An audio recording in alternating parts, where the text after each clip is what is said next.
Well, good morning, everyone. May the good Lord bless you. It's Tuesday morning, and in the background noise there, you're gonna hear the dishwasher. Today, we're going to be talking about fresh water. But one of the first things that I'm going to do is I'm going to grab the fresh bread out of the oven. Miss Libby put that in there right before she went to work. Although she retired, she decided it might be a good idea for her to just go back to work and make her a little extra money, which is fine and dandy. So she told me to make sure that it was at 200 degrees. So I checked it there a minute ago and it was at 200 degrees.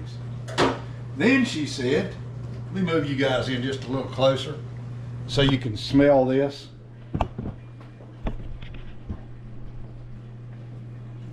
Then she said, and I'm going to have to agree with this part, put some butter on top of it because that's going to make it taste a whole lot better. Stay on there.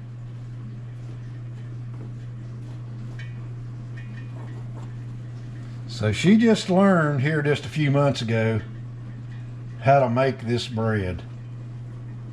And let me tell you something. You talking about saving money.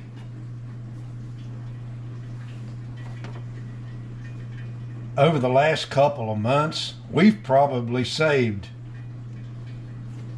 probably $150 or $200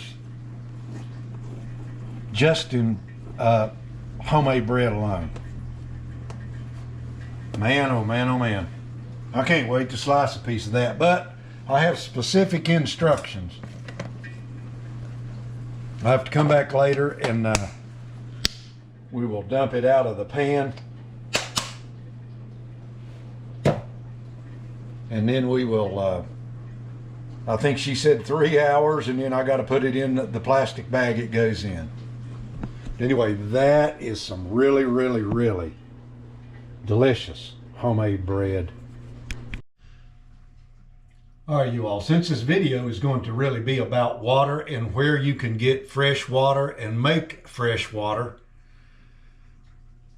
I'm going to show you this. We drink a lot of this bottled water right here because in the area where we live, here in Virginia, in the Allegheny Mountains, in the Appalachian Mountains, our wells, just about anybody around in this area, when they drill a well, will hit iron water because we live in a iron belt.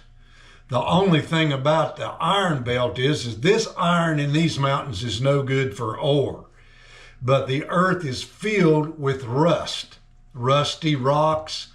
When you take your metal detector out in these mountains and start to look for stuff, you will get just millions of false readings because of all the iron. Well, that being said, when water like is falling from the sky this morning, but by the way, it's pouring the rain out there.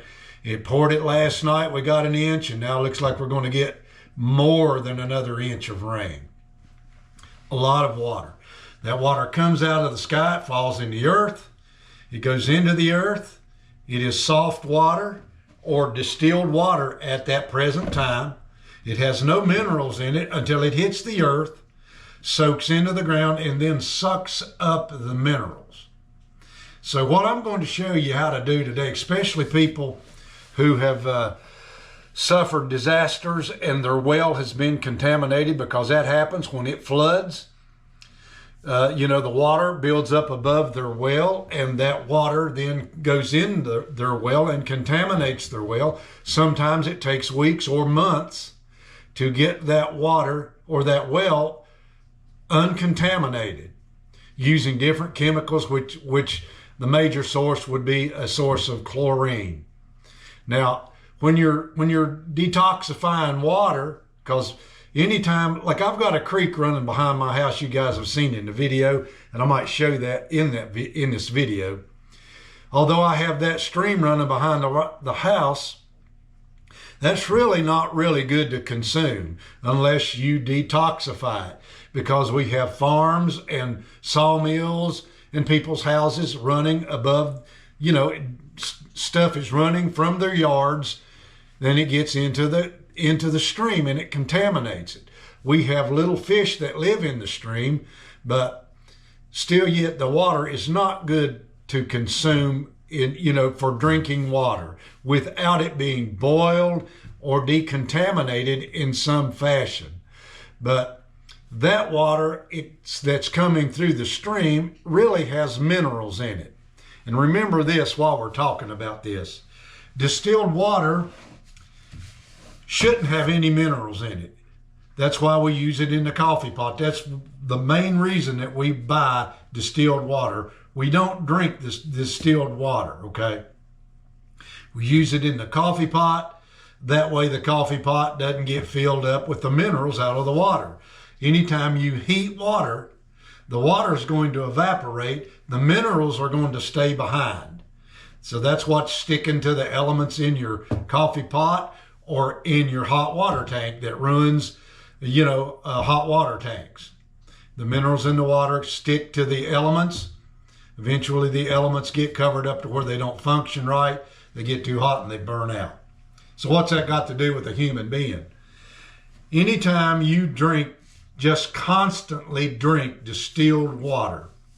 Distilled water, just like it's looking for elements or minerals from the earth to absorb, when you drink only distilled water, that water going through your body is going to look for the minerals that's in your body and suck those minerals into that water.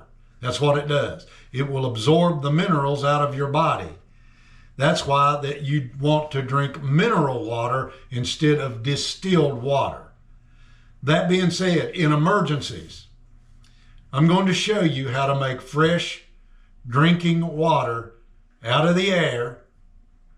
It's going to come right from the sky or the area that you live in if you don't live in the Mojave Desert. We know if you live in the desert, there's no humidity in the air. Here in Virginia, it will just get in the summertime, it will just get overwhelmingly, humid in the air. Out in, So you can see the rain's pouring down. You can hear the creek, and really I just decided that I'm not going to take my $500 camera out into this weather right here, okay? But this water that's coming off of your roof, of course you can save this water. I do that, and we use it for taking baths sometimes, watering the garden and all kind of different things. But this water, just because it's coming off of the roof, does not mean that it is clean. Especially for people who have shingle roofs. Shingle roofs have a tendency to build up on the northern side of the roof moss. And then when that water runs through, all that kind of stuff to come down here and bounce off of the ground, or you catch it in a bucket, can be full of different types of bacteria, right along with the water that's running down through the creek over there. Now, my water that's coming out of my well, of course, is running through the earth, and it comes out down there at about 50 feet down. Well, the well is 120 feet deep. Let me close that door and get back on this video. I'll just show it to you this way, you all. There's the pressure tank, pressure switch, the water line going to the well. It's 120 feet deep. So what I do to make my water cleaner, and you won't believe this, but a water softener softens the water. It does not filter your water, okay? It does not filter your water. If you want to really find out how much dirt is in the water that's coming to your house from your well, you just hook a filter up on the other side of it where it goes to your house. I'll guarantee you, even city water will have dirt and sediments in it that you will catch with a filter. That's one of the things that I do. It comes out of this thing right here, and I catch all kinds of dirt that comes through this water softener system.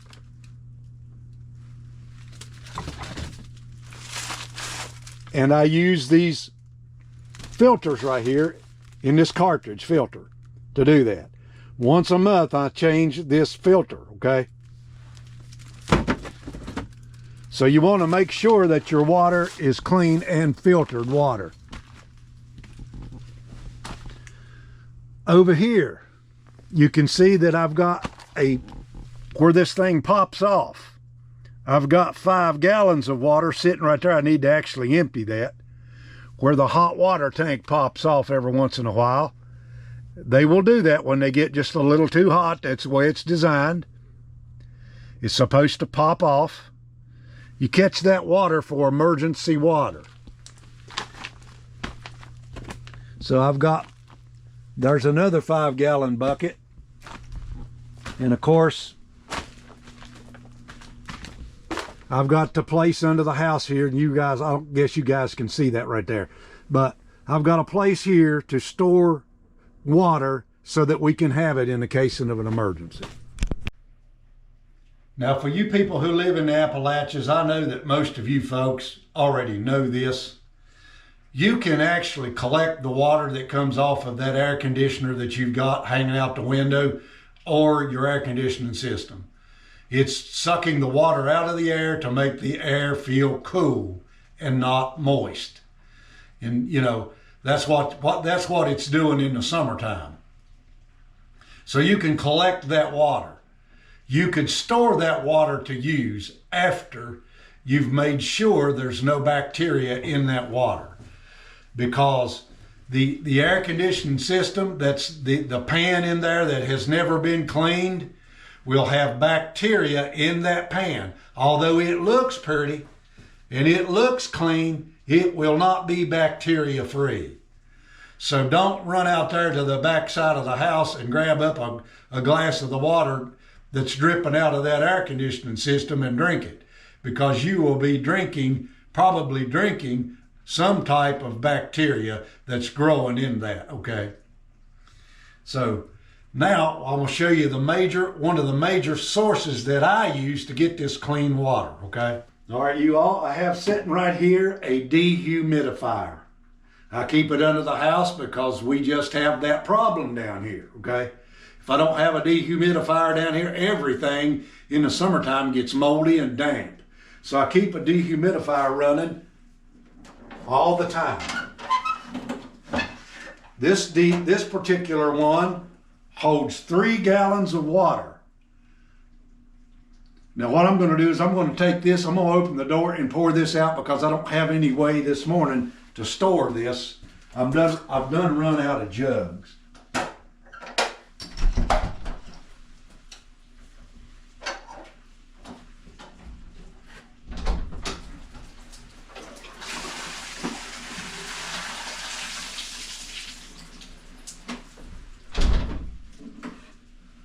So it depends on how much humidity is in the air, of course,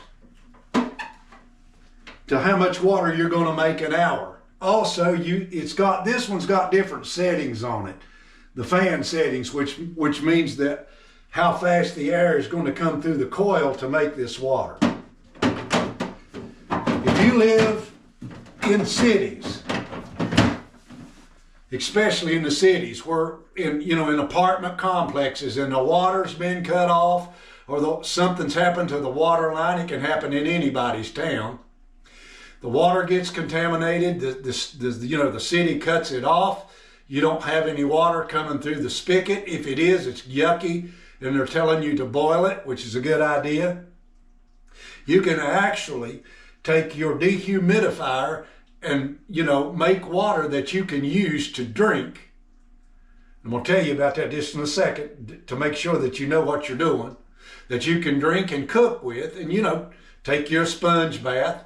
But I make, here in the summertime, I probably make, I'm going to guess up to 250 to 300 gallons of water.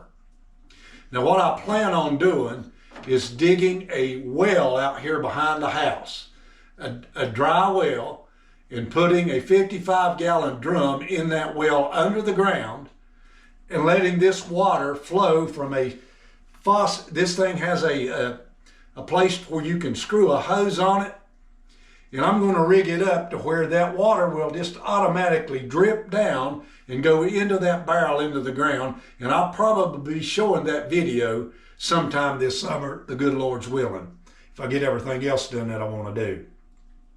But if you live in the big cities or anywhere else where the water, where the water's been cut off, you know, when you have a disaster, the first thing you see is truckloads of water is what they bring, because it is the number one source of your life in the flesh, is the water that you consume. Without it, you're going to die. Your kidneys will fail, and you're finished. You're done.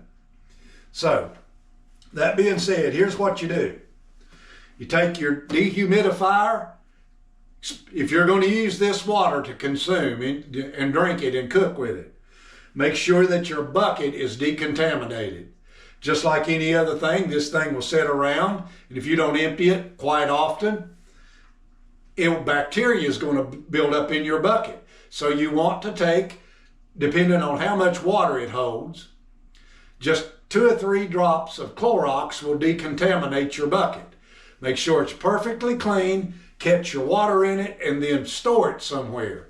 In jugs, jars, bucket, whatever you're trying, wherever you're going to do with it. This stuff is perfectly clean coming out of the air if the air ain't, just full of contaminants like smoke and dust and all that kind of stuff. It will be pure distilled water. That's where you can get it from. You can make it right out of the sky, and you can use it that way.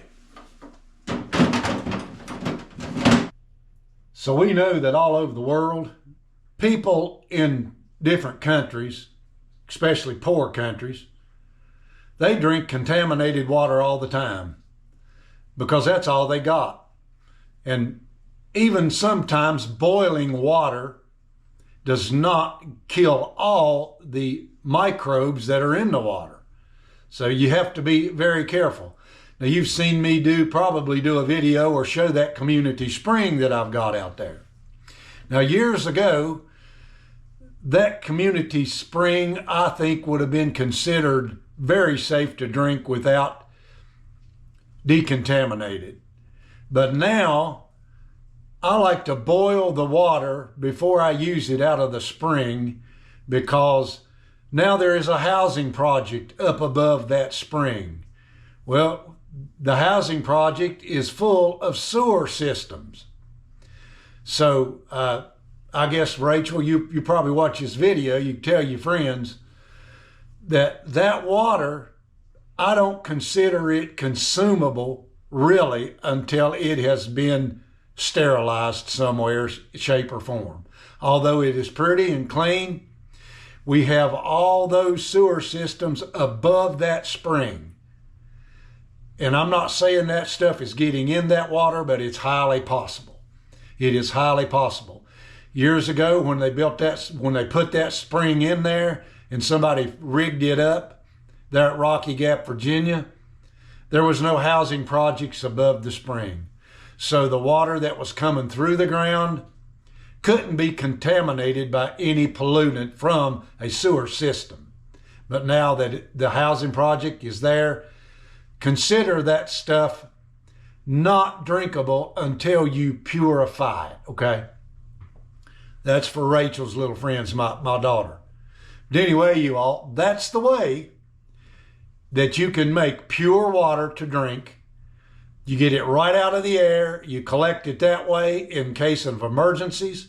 Make sure you've got plenty of water stored so you and your family or your neighbors, as far as that's concerned, can get some water to drink to use, because that's just the way it is. Sometimes disasters happen.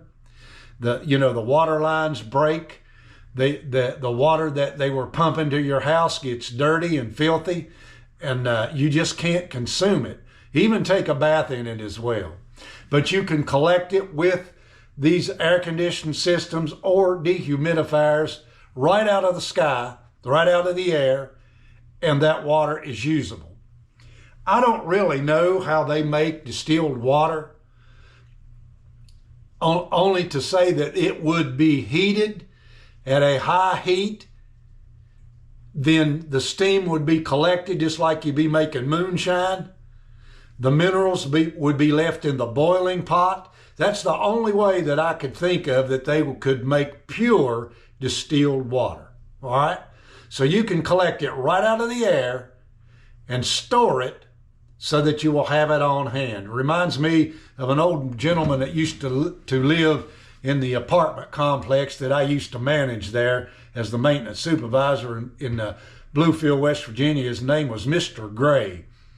And he was an older gentleman. But if you go into his little apartment there to do some work, if you went into the bathroom, you would see literally gallons and gallons and gallons of water sitting there stored and ready. Because at one time or another in his life, he had ran out of water. Him and his wife had ran out of water. And he knew after that to always have water on hand in case of emergency. So that's just one of the things I think about when I think about distilled water now, or having water on hand. Anyway, you all, I hope you learned something from this video. Appreciate you watching my channel. You can see I changed the name of it, but I haven't changed me. I'm just the same old person. I just changed the name of the channel. So with that, you all, may the good Lord bless you. Until next time, so long for now.